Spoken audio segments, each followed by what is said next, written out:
한 주간 안녕하셨습니까? 네. 이 안녕이라는 말이 참 좋은 말입니다. 그렇죠? 네. 우리는 보통 인사로 쓰는데 이 안녕의 말의 뜻은 무사하다라는 뜻도 있습니다. 그렇죠? 무탈하다는 뜻도 있습니다. 근데 실제로 우리 삶에서는 그런 순간보다 그렇지 않은 순간들이 많을 수도 있습니다. 지난 한 주 동안 수업을 하면서 한 형제가 그래요. 수업의 내용 중에 리더의 역할이라는 제목이 있었는데, 그 내용이 이제 리더는 여러 고통과 괴로움 중에 이제 성장한다, 그런 내용들이 있었는데, 그 형제가 그렇게 말하는 거예요. 이제 뭐 아직 결혼도 하지 않았고 이제 청년이니까 그러겠죠. 자기는 고통이 뭔지 잘 모르겠대요. 여기 계신 분들도 그러면 좋겠죠. 네, 고통이 뭔지 모르겠대요. 안 겪어봐서 그게 잘 뭔지 모르겠다는 거예요. 네. 물론 뭐 크고 작은 일들은 있었을 겁니다. 뭐 가시에 찔린 적도 있었을 것이고 넘어진 적도 있었겠죠. 근데 어느 정도 나이를 먹으니까 그런 건 고통이 아니잖아요. 그러니까 그것도 어느 정도 철든 사람의 얘기예요. 고통이 뭔지 모르겠다. 그렇습니다. 우리는 참 고통이 뭔지 모르면 좋겠지만 인류는 고통 가운데서 그리스도를 알았습니다. 그렇게 생각하면 고통도 의미가 있겠죠. 네, 별로 동의하지 않으셔도 됩니다. 네, 지난 한 주 이제 개인적으로는 지진 때문에 또 연락을 많이 받았습니다. 네, 굉장히 놀라셨죠. 네, 근데 뭐 사실 저는 별로 안 놀랐습니다. 뭐 저는 거기 살다 왔잖아요.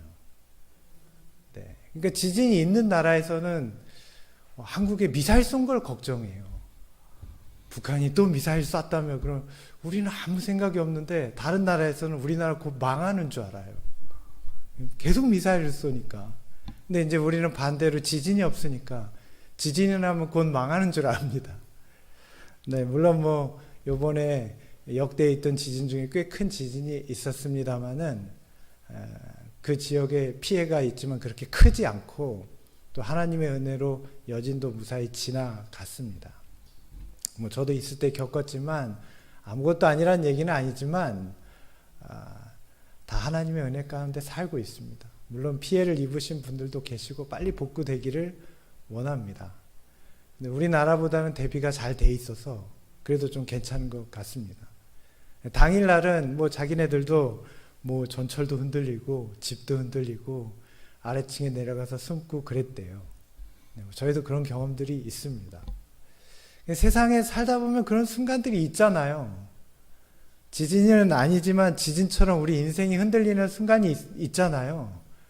진단 받았는데 의사가 암이래. 그럼 뭐 바깥은 안 흔들리지만 속은 지진처럼 흔들리죠. 나 죽는 건가? 이러면서. 또 갑자기 자녀분들 중에 그런 분들 계시죠. 이제 교회 안 나오겠다고. 그동안은 부모님이 나가자고 해서 억지로 나갔지만 이제는 나도 어른이니까 내 마음대로 하겠다고. 뭐 지진이 나죠, 갑자기. 이 녀석이 왜 그러나. 근데 그런 순간이 오는 거죠. 고통 가운데 우리는 성장할 수 있습니다. 또 하나님의 은혜를 경험할 수 있습니다. 그런 시간이 될 수 있다면 우리의 고통도 의미가 있습니다. 오늘은 지난 시간에 이어서 25장 가버나움에서라는 시대의 소망 25장에 있는 내용을 함께 묵상하려고 합니다. 마음의 준비가 좀 되셨습니까? 오늘 저는 이 질문으로 좀 시작하길 원합니다. 하나님은 어떤 분이십니까? 혹시 생각해 보셨습니까? 누군가 묻는다면 우리는 뭐라고 얘기할까요? 이사야서 42장 2절로 4절의 말씀을 먼저 읽고 오늘 순서를 시작하겠습니다. 제가 현대어 성경으로 좀 읽겠습니다. 그는 소리를 지르지도 않고 소동을 일으키지도 않고 길거리에서 큰 소리로 선전하지도 않을 것이다. 그는 갈대가 부러졌다 하여 그것을 잘라내지 않고 꺼져가는 심지도 끄지 않을 것이다. 그러나 그 자신은 심지처럼 꺼져가지도 않고 갈대처럼 부러지지도 않고 끝까지 내 사명을 완수하여 세계 만방에 옳게 사는 방법을 전파할 것이다. 이사야 42장 2절로 4절의 말씀입니다. 그래서 유명한 메시아의 사명에 대한 예언이에요. 여기 그는 장차 이 땅에 오실 메시아 예수 그리스도를 가르치고 내 사명이라고 할 때 여기 나는 하나님이십니다. 그러니까 하나님의 사명을 누가 성취한다는 거예요? 장차 이 땅에 인간으로 오실 하나님 메시아가 성취하신다는 뜻입니다. 우리는 큰 소리도 지르고 소동도 일으킵니까? 오늘 오다 보니까 오늘 제 둘째 아이가 또 갑자기 아프다고 그래서 엄마가 가자고 그래서 좀 멀리 갔습니다. 학교가 이제 대학에 들어가서 좀 천안이라 좀 멀어서 3시에 출발했는데 지금 도착한 거예요. 이렇게 막힐 줄은 몰랐습니다. 밥 먹이고 갖다 주고 3시에 천안에서 출발했는데 지금 7시에 도착했어요. 지금 서울 시내 곳곳마다 아주 난립니다. 얼마나 시끄러운지. 통행 안 되는 횡단보도 무슨 내려갈 때는 벚꽃도 있었겠지만 지금 선거 때문에 유세장이 난립니다. 여기저기 다 자기가 소리 지르는 사람들만 있어요. 이 말씀이 좀 생각났어요. 그는 소리 지르지 아니하며. 세상에서는 소리를 질러야 되나 봐요. 소리를 크게 지르면 또 믿나 봐요. 저는 차 타고 있으니까 잘 안 믿어지는데 거기 있는 분들은 막 열심히 막 하더라고요. 막 빨간 당, 파란 당 다 나와가지고 큰 소리로 선전하지 않을 것이다. 누가요? 예수님이. 그러면 도대체 하나님의 사명을 어떻게 전하죠? 큰 소리도 안 지르고 소동도 안 일으키고 선전도 안 하면 세상에선 다 그렇게 하잖아요. 지금 21세기 정말 SNS와 미디어가 이렇게 발전했는데 제가 보니까 선거 유세는 아직도 길거리에 나와서 옛날에 1970년대 하는 거랑 똑같이 하고 있던데요. 막 소리를 지르면서. 예수님은 어떻게 하나님의 사명을 완수하신다는 거예요? 제가 서두에 드렸던 질문입니다. 하나님은 어떤 분이라고 생각하세요? 여러분께서는. 자, 이런 질문들은 굉장히 영적인, 종교적인 질문입니다. 그리고 즉석에서 대답하기 어려운 질문입니다. 우리가 20년, 30년을 교회 다녀도 사실 대답하기 쉽지 않아요. 하나님은 어떤 분입니까? 그럼 우리는 말하기가 어려워요. 근데 돌이켜서 생각해 보면 우리는 그분에 대해서 사실은 많이 모르는 것 같아요. 자, 당신 아들이 어떤 사람입니까? 우리 아들은요, 어디 직장에서 일하고, 어디 회사 다니고, 결혼해서 지금 애가 둘이고, 성격은 좀 그렇고, 식사는 누룽지 좋아하고, 좀 까다로워요. 우리 능히 대답할 수 있죠. 남편은 어떤 분이냐고, 네, 대답 안 해도 다 압니다. 네. 부인은 어떠세요? 무서워요. 네, 대답 안 해도 다 압니다. 근데 왜 우리는 하나님은 어떤 분이신가 물으면 대답을 못해요? 엄밀히 말하면 잘 모르는 거죠. 지금 사진에 나온 사람 모건 프리만입니다. 내셔널 지오그래픽에서 신은 누구인가 라는 제목으로 시리즈를 방영했어요. 세상의 여러 종교들을 다 이렇게 보면서 과연 신은 누굴까를 현대적인 이 입장에서 조명한 거예요. 지금 오늘날은 이런 시대예요. 사람들은 신에 대해서 직설적으로 물어요. 그럼 우리는 대답할 수 있습니까? 이렇게 교회 오래 다녔는데 우리 교회가 맞아요. 우리 교회가 진리입니다. 이렇게 얘기는 하는데 정작 우리가 믿는 하나님이 어떤 분인지 우리는 소개도 할 수 없다면 우리는 뭔가 믿는 데 있어서 생각해 볼 필요가 있습니다. 물론 우리가 믿는 분은 한 분이신 하나님이시죠. 그런데 놀라운 것은 우리 각자에게 다 물어보면 각자 생각하는 하나님에 대한 이미지가 조금씩, 아니 꽤나 차이가 나게 다르게 대답하실 거예요. 그런 경험들 있으십니까? 특히 우리 재림교회는 그런 경향이 있습니다. 그래서 예언의 신도 읽으신 분들 다 느낌이 다 달라요. 그래서 그거 갖다 우리 서로 다툴 때도 있죠. 똑같은 거 읽었는데 아니라고. 이상합니다. 우리가 불교인도 아니고 이슬람교인도 아니고 다 기독교인이고 재림교인인데도 의견이 달라요. 우리가 믿는 하나님은 어떤 분이십니까? 우리가 각자가 생각하는 하나님, 그분은 사실 맞을까요? 내가 생각한 게 제일 맞을까요? 생각해 보시길 바랍니다. 어떤 분들은 하나님을 아버지처럼 좀 어려운 분으로 생각하실 수 있어요. 요즘 애들은 그렇게 얘기하면 다 이해를 못 하더라고요. 아빠가 왜 어려워요? 서열상 우리 아빠는 집에서 4번째예요. 그러면 1등은 누구냐? 엄마. 두 번째는 누나? 세 번째는 우리 멍멍이? 또 아빠는 냉장고 다음. 네, 냉장고는 먹을 걸 주는데 아빠는 뭐에 쓰는지 모르겠다. 그러잖아요. 늘 밖에 있고. 근데 지금 여기 계신 어르신 세대들 아버지는 어떤 분이에요? 저에게도 아버지는 그래요. 늘 좀 힘들고 어렵고 좀 대화가 잘 안 되는. 놀라운 거는 저도 좀 그런 아빠가 아닌가 그런 생각이 들어요. 또 어떤 분들은 하나님을 큰형님으로 생각하시는 분도 있습니다. 옛날에 아버지가 안 계시고 큰형님 무섭죠? 네. 형님은 아버지 아닙니다. 네. 형님은 그냥 무섭기만 해요. 네. 아버지는 정이라도 있는데 형님은 그냥 맨날 야단만 치잖아요. 특히 큰형님. 하나님을 그렇게 생각하시는 분도 있더라고요. 실제로. 네. 목회하다 보니까 그런 경우를 제가 봅니다. 또 어떤 분들은 하나님을 훌륭한 선생님처럼 생각하시는 분도 있어요. 그런 분들은 주로 날마다 이렇게 뭘 가르치려고 하시더라고요. 시간만 나면 그거 아니고 이래가지고 자꾸 가르치려고 하시더라고요. 하나님을 선생님으로 생각하시는 분도 있어요. 여러분이 생각하시는 하나님은 어떤 모습이십니까? 어떤 분들은 이렇게 질문하면 그게 뭐가 중요해요? 이렇게 얘기하시는 분들이 있어요. 그냥 내가 믿으면 되지 그게 뭐가 중요해요? 근데 여러분 되게 중요해요. 사람은 자기가 믿는 하나님의 모습을 닮아가고 자기가 생각하는 하나님 모습처럼 다른 사람을 대하게 돼요. 이건 종교학적으로도 마찬가지고 심리학적으로도 그렇습니다. 이걸 미러링 효과라고 해요.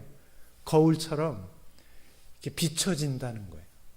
그러니까 실제로는 내가 하나님 믿는 것처럼 내가 하나님을 어떤 분으로 믿는다면 나는 그런 사람이 될 가능성이 높고요. 다른 사람에게도 그렇게 대한다는 것입니다. 자, 그럼 하나님을 큰형님처럼 믿는 분은 어떻겠어요? 매일 호통치는 거예요. 야, 똑바로 안 해? 왜요? 하나님 그렇게 믿고 있거든요. 자기도 그렇게 변해가고 남들한테도 그렇게 하는 것입니다.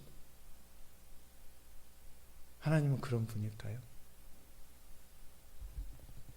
그렇다면 지금 우리가 신앙생활을 하면서 가족이나 다른 사람들에게 보여주고 있는 나의 모습이 실은 내가 믿고 있는 하나님에 대한 모습일 수 있어요. 그럼 제가 여러분들에게 다시 한번 질문 드리고 싶습니다. 하나님은 어떤 분입니까? 네, 그건 사실입니다. 근데 그것 가지고는 내 모습을 비춰보기가 어려워요. 하나님이 어떤 분인지 우리는 그 이미지를 알아야 합니다. 우리가 생각하고 있는 하나님은 어떤 분일까요? 오늘 시대의 소망 영문 261페이지에는 이렇게 말합니다. 이 모든 것과는 현저하게 대조되는 것이 예수님의 삶이었다.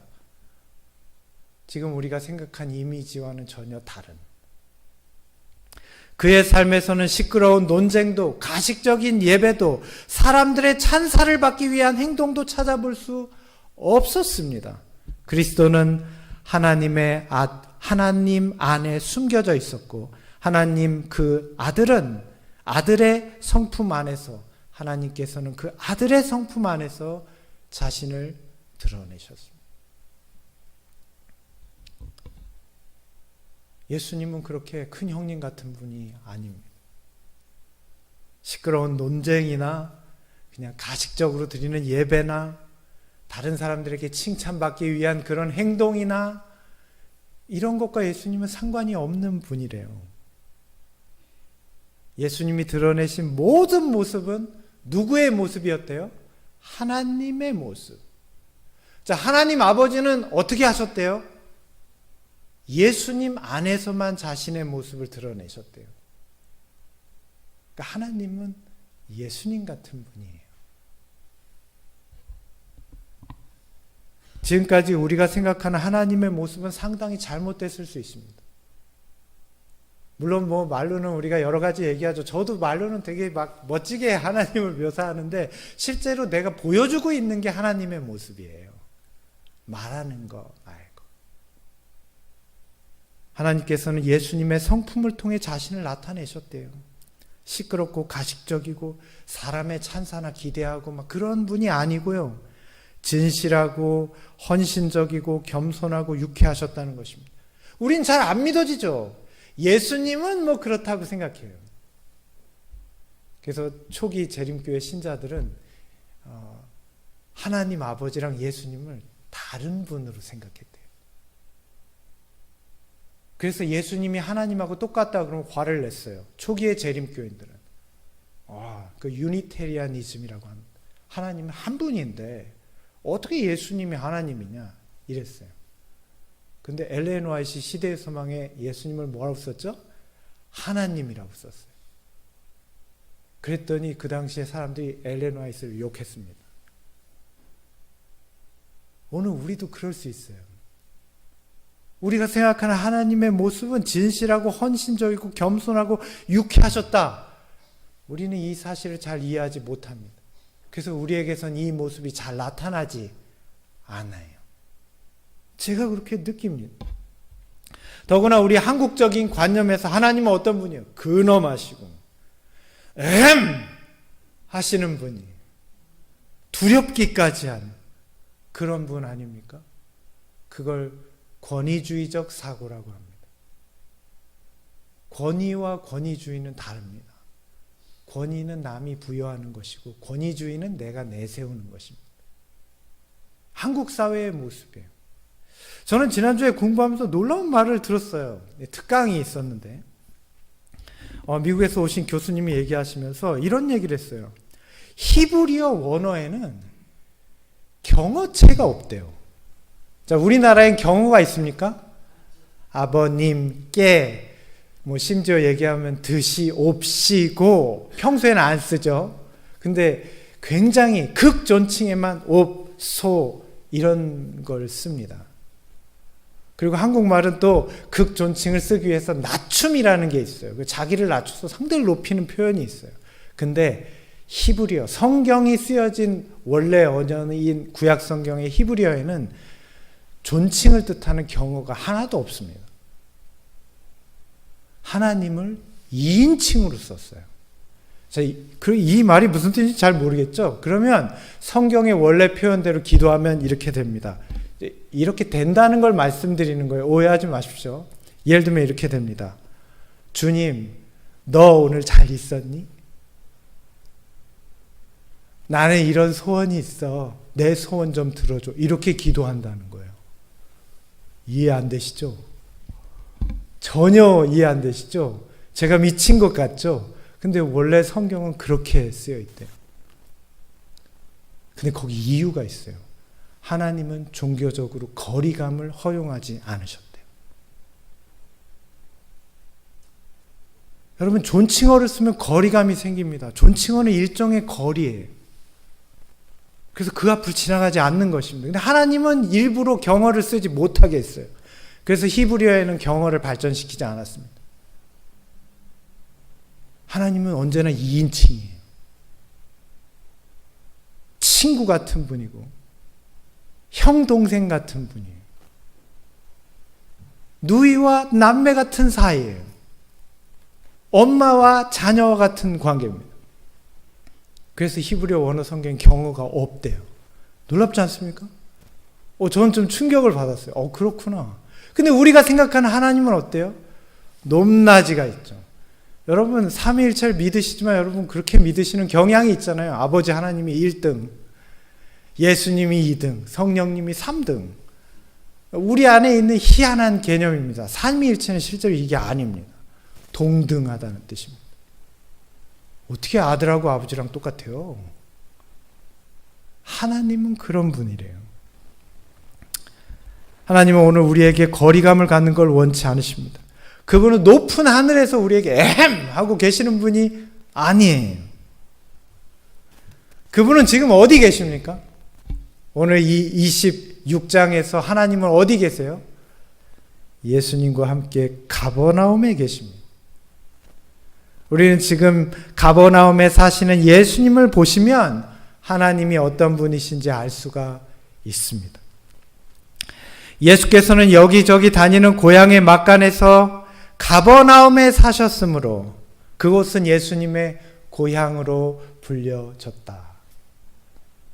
예수님이 가버나움에 자주 계셨으므로 예수님의 고향으로 불려졌어요. 나사렛에서 태어나는데 예수님은 그 가버나움에 머무르시는 동안 어떤 일이 있었길래 예수님의 고향이라고 알려졌대요. 가버나움은 어떤 곳이었습니까? 그 도시는 왕래가 많은 여행의 통로였다.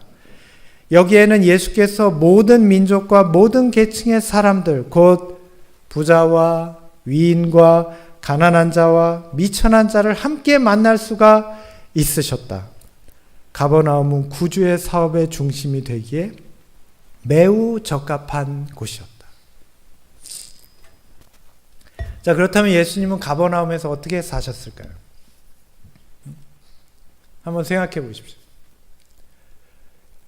예수님, 하나님의 아들, 12제자를 거느리신 분, 사도들의 스승이고 주님, 어디에 계셨을까요? 일단 제 생각에는 그러실 것 같아요. 여기 흔들의자가 딱 하나 있으면 예수님 거기 앉아서 이렇게 흔들의자에 앉아 계시고, 사람들은 와서 예수님 앞에서 주님 하고 이렇게 엎드려 있을 것 같습니다. 이렇게 고개를 땅에다 이렇게 존경의 표시잖아요. 그럼 많은 사람들이 엎드려서 예수님의 말씀을 듣는 거죠. 그럼 예수님이 이렇게 지그시 앉아 보시면서 멀리 이렇게 다 얘기를 하시는 거예요. 우리들의 상상력이요. 유교적 배경을 가진 혹은 불교적 배경을 가진. 자, 그런데 가버나움에서 예수님은 실제로 그런 모습이셨을까요? 오늘 이야기에서 한번 살펴보겠습니다. 가정에서, 가게에서, 시장에서 동네 주민들이 예수께서 쉬고 계시는 보잘것없는 집으로 밀려 들어왔다. 환자들은 들것에 실려서 지팡이에 의지해서 혹은 친구의 부축을 받으면서 허약하고 비틀거리면서 구주가 계신 곳으로 들어왔다. 가버나움의 예수님은 눈코 뜰 새 없이 바쁘셨어요. 우리가 흔히 말하지 호떡집에 불난 것처럼 바빴다고. 정신 없는 거예요. 아침부터 저녁까지 환자들이 가정에서, 가게에서, 시장에서, 동네마다 쉴 새 없이 찾아옵니다. 특별히 낮에는 사람들이 좀 적어요. 왜요? 바리새인들과 서기관들이 이렇게 지켜보고 있거든요. 예수 만나나 안 만나나. 왜냐하면 요주의 인물이잖아요. 지금 어디서 쫓겨왔어요, 예수님은? 예루살렘에서 쫓겨오지 않으셨습니까? 낮에는 어떻게 못해 이렇게 눈을 피해서 슬슬 만들다가 해만 떨어지고 나면, 이제 해 떨어지고 나면 바리새인들은 안 다니거든요. 어둠의 시간, 사단의 시간이기 때문에. 빛의 아들들이라 밤에 안 다녀요. 니고데모는 밤에 왔잖아요. 그래서 사람들은 그때부터 누굴 찾아요? 예수님 찾는 겁니다. 낮에 못 갔으니까. 오늘은 그분이 어디 계시냐 하면서 밀려 들어오는 것입니다. 북새통이에요. 그러면 어떻게 할까요? 여러분, 만약에 사람이 이렇게 많으면 어떨 것 같으세요? 오늘은 적으니까 많으면 좋겠죠. 우리 교회 식당에 막 사람이 막 이렇게 많으면 좋겠죠. 자, 그런데 집사님, 안식일에 그렇게 사람이 많습니다. 그러면 좋기만 하십니까? 안식일에 사람이 많으면 음식도 많이 해야 되죠. 음식이 많으면 숟갈도 많이 놔야 되죠. 숟갈이 많으면 또 젓가락도 많이 놔야 될 거고, 그러면 설거지도 많이 나올 거고, 음식물 찌꺼기도 많이 나올 거고. 네, 장로님들은 잘 모르시지만 집사님들은 잘 아시잖아요. 너무 바빠요. 정신이 없어요. 전에 대만에서 전도회 할 때 이랬거든요. 정신이 없습니다. 화장실 갈 시간도 없어요. 짜증 안 나요? 야, 어느 날 안식일은 그렇더라고요. 빨리 사람들 오후에 갔으면 좋겠다. 진짜요. 나도 좀 앉아 좀 있게. 예수님은 어떠셨을까요? 시대 소망이 나옵니다. 한번 읽겠습니다. 보십시오. 그분은 그분의 부드러운 연민은 지치고 괴로워하는 마음의 치유의 손길로 다가왔습니다. 그분의 얼굴에서 느껴지는 미소. 그 사람 많은데 막 호떡집에 불난 것 같은데 막 땀나고 막 죽겠는데 아침에 화장하고 이쁘게 하고 왔는데 막 점심 때 당번 한 번 하고 나니까 막 엉망진창 됐는데 예수님은 어떻게 해요? 부드러운 미소. 이건 진짜죠. 그의 성품에 나타난 사랑스러움. 그러니까 사랑이 넘치는 그런 행동이 그분의 외양에서 풍겼다는 거예요. 무엇보다 표정과 말투. 이건 진짜 백미죠. 왜냐하면 표정은 웃는데 말로 욕할 수 있어요. 그냥 놓고 가세요. 네. 바쁘면. 근데 말투와 표정에서 예수님은 어떠셨대요? 사랑스러움. 불신으로 굳어지지 않은 모든 사람을 주님께 이끌었습니다. 그분을 찾아온 괴로워하던 사람들은 주께서 진실하고 다정한 벗이 되어 주시기 때문에, 그들의 마음을 주님의 마음에 연결시켜 주시기 때문에 예수님의 말씀을 계속 듣고 싶었대요. 언제 사람들이 우리의 말을 듣고 싶어 하냐면 이럴 때, 그 표정과 말투에서 그렇게 하면 안 됩니다. 여기서 이런 거 드시면 안 됩니다. 이럴 때가 아니라 우리의 표정과 말투에서 진짜 내 친구구나. 예수님이 그러셨대요. 그래서 어땠다고요? 마지막 부분만 읽어보겠습니다. 하늘나라가 시작. 하늘나라가 가까이 온 듯 했습니다. 가버나움 사람들은 왜 여기가 예수님의 고향이냐면 하늘나라가 여기 와 있는 것 같다는 거예요. 누가 계시니까요? 예수님이 계시니까. 사실 하나님은 이런 분입니다.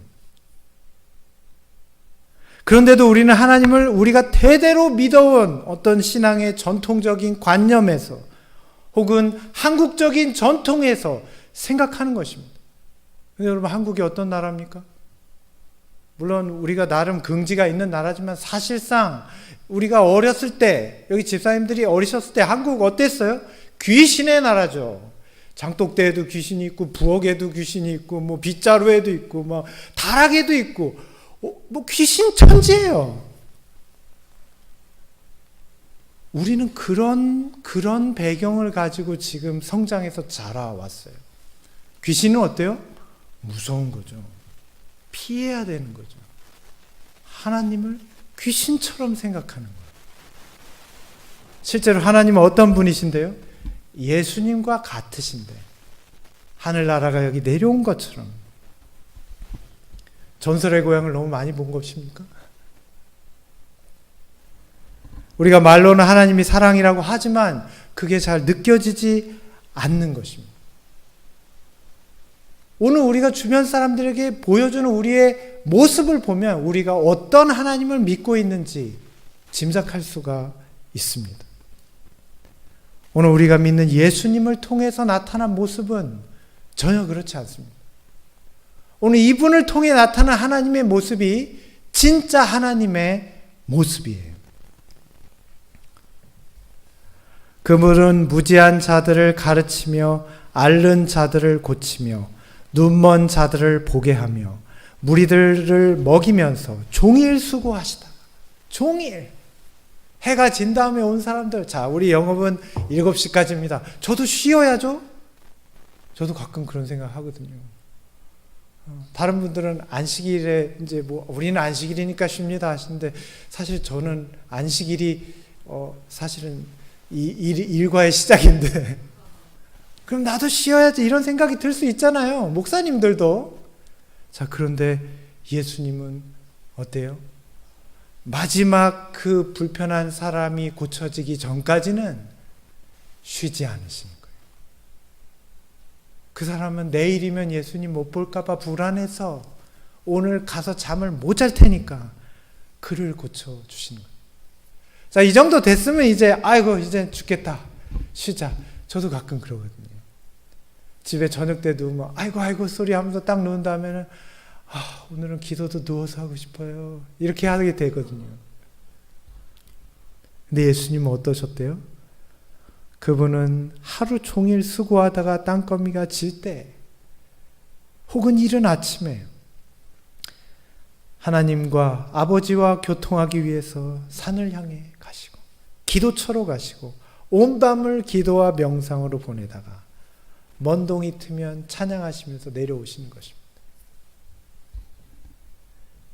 이게 하나님의 모습이에요. 가버나움 사람들은 그래서 이 예수님 때문에 하늘나라가 자기 옆에 와서 사는 것처럼 느껴졌대요. 예수님이 하늘나라니까요. 인간 예수를 통해 나타난 하나님의 모습은 아이를 돌보는 어머니의 모습이고 환자를 돌보는 간호사의 모습이고 손주들을 아끼는 할머니의 모습이에요. 우리가 믿는 하나님은 사실은 이런 모습이에요.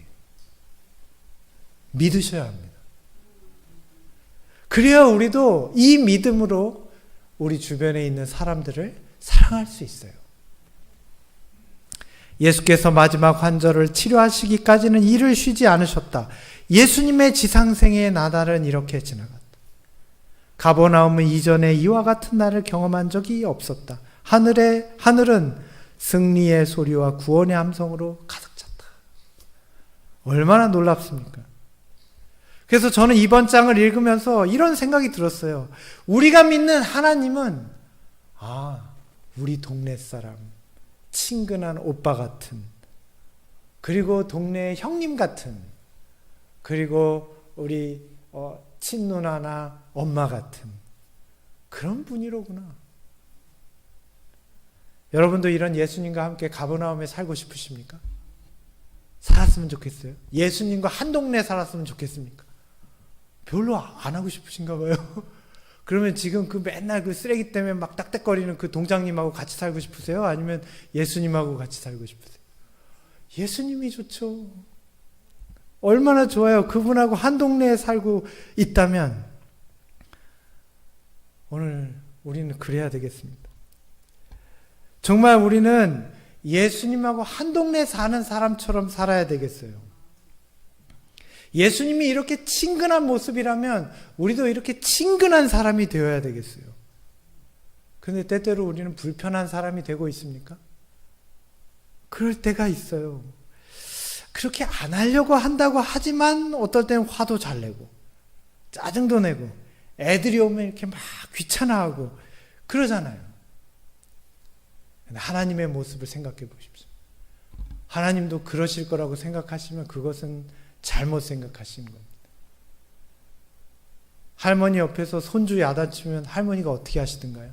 그래, 애들 때려도 안 죽는다. 좀 더 패라. 그러시던가요?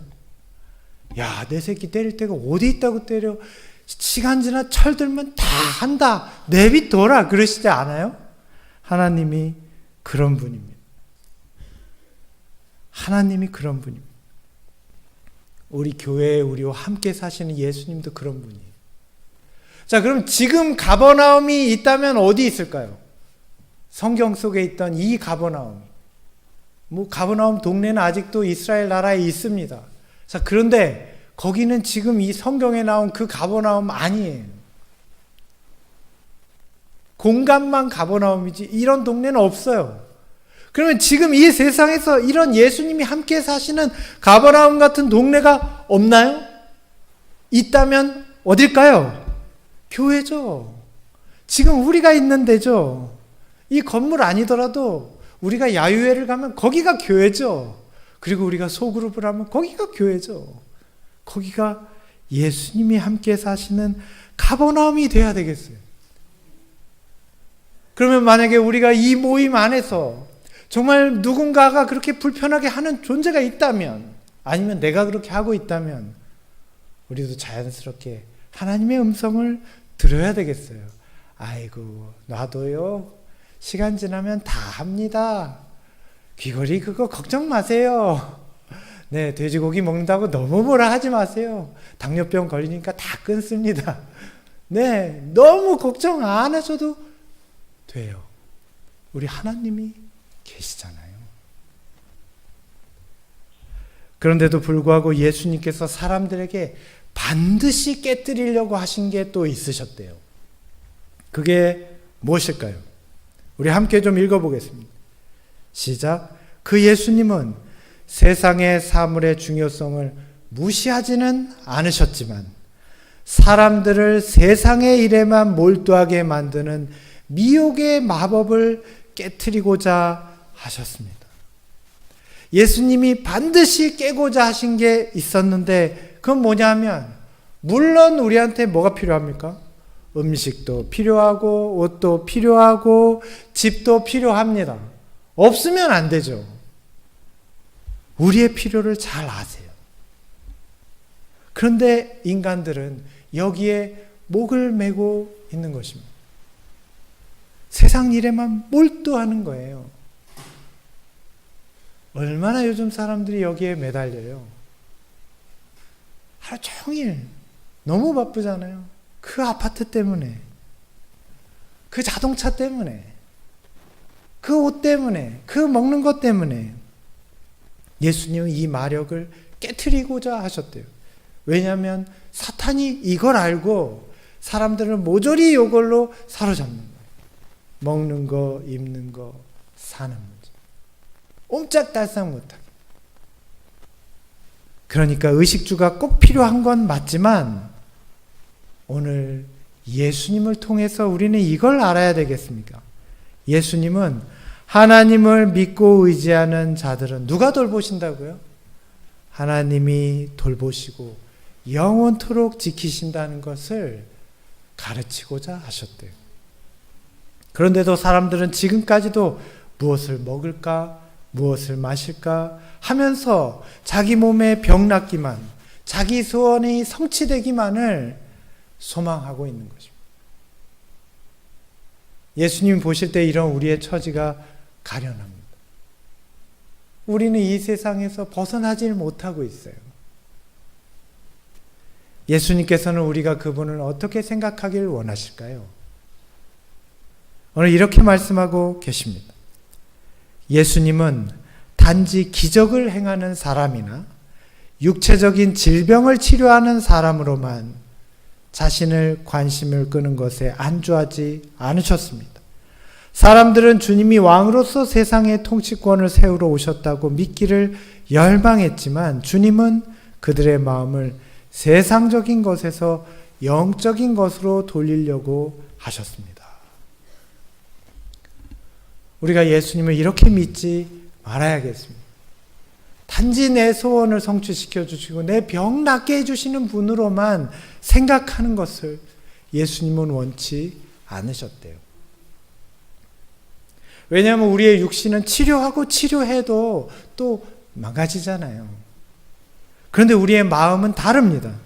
우리의 마음은 하나님이 거하시는 공간이에요. 그분이 거하시는 곳은 낡아지거나 약해지지 않습니다. 왜냐하면 하나님은 영원하신 분이니까요. 그래서 우리는 주님의 뜻대로 우리의 마음을 세상적인 것에서 영적인 것으로 돌려야 합니다. 이것을 변화라고 해요. 그러니까 변화는 사실은 아이고 내가 요거 이렇게 하다가 이제 이거 안 하게 되는 뭐 요것도 변화지만 진짜 변화는 우리의 마음이 세상적인 것에서 영적인 관심으로 돌려지는 것이에요. 이런 변화를 일으키기 위해서 매주 반복하고 있는 게 뭐예요?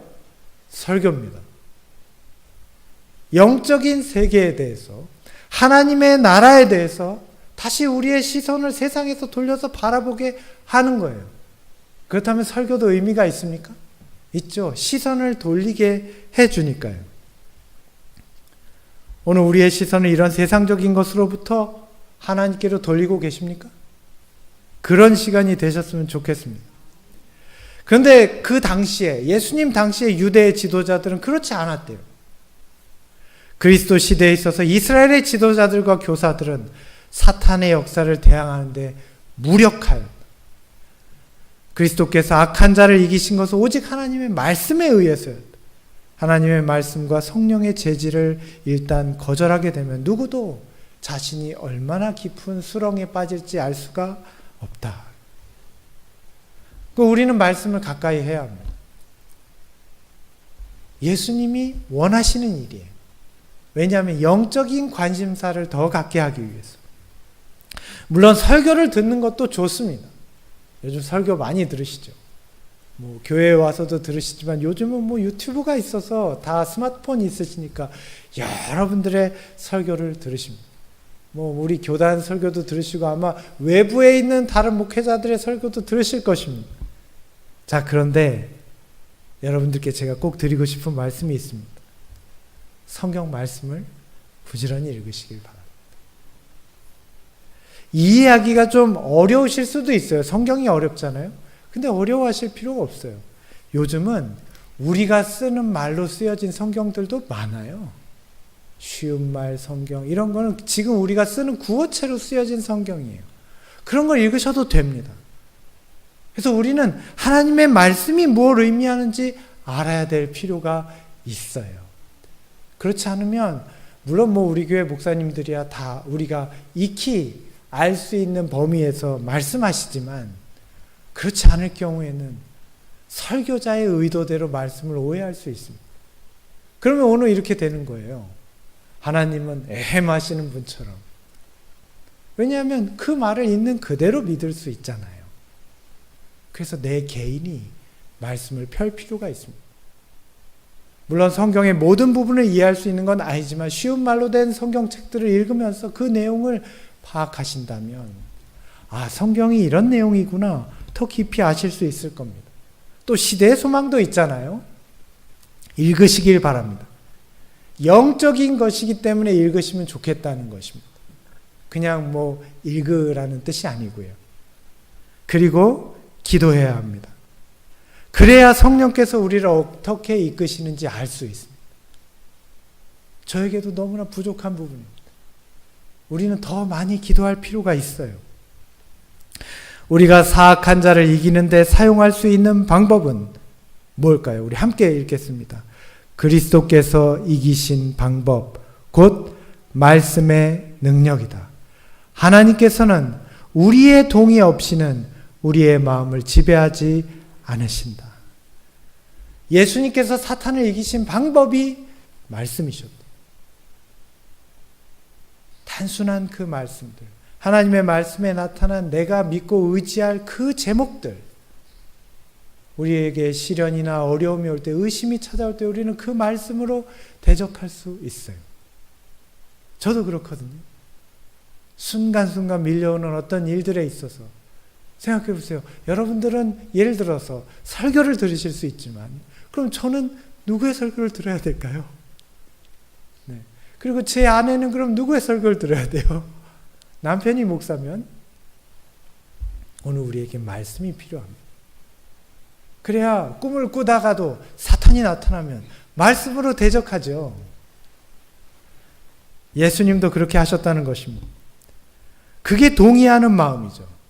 성령께 의지하고 기도할 때 우리는 말씀으로 기도하는 것입니다. 그 말씀을 되뇌이면서. 그러면 하나님께서 우리 속에 함께 사시는 거 아닙니까? 오늘 예수님이 우리와 함께 계시면 좋겠습니다. 제가 오늘 처음 물어본 질문입니다. 예수님이 사시는 가버나움에 함께 살고 싶으십니까? 시장에서도 예수님을 만나면 좋으시겠습니까?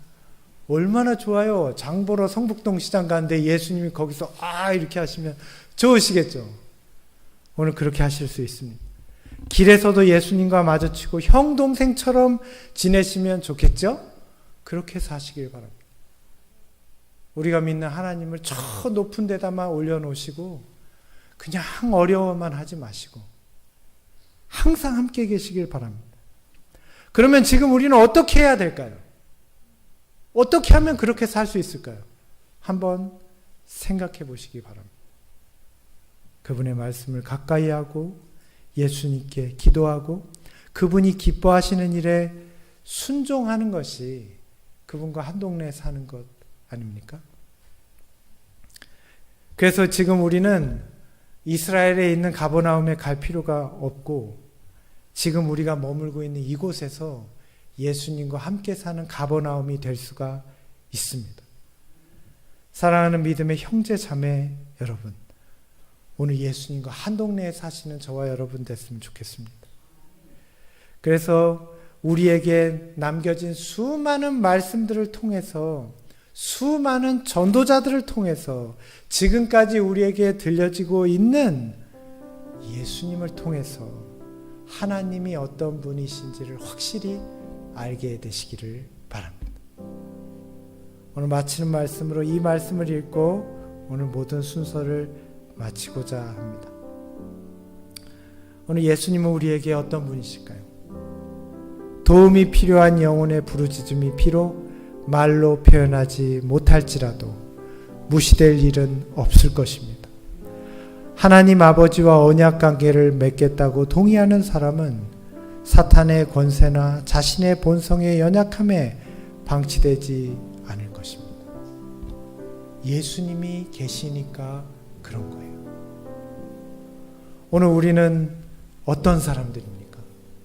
오늘 우리가 믿는 하나님은 어떤 분입니까? 오늘 우리는 우리 주변에 있는 사람들에게 어떤 하나님의 모습을 믿는 대로 비춰주고 있습니까? 오늘 생각해 보시기를 바랍니다.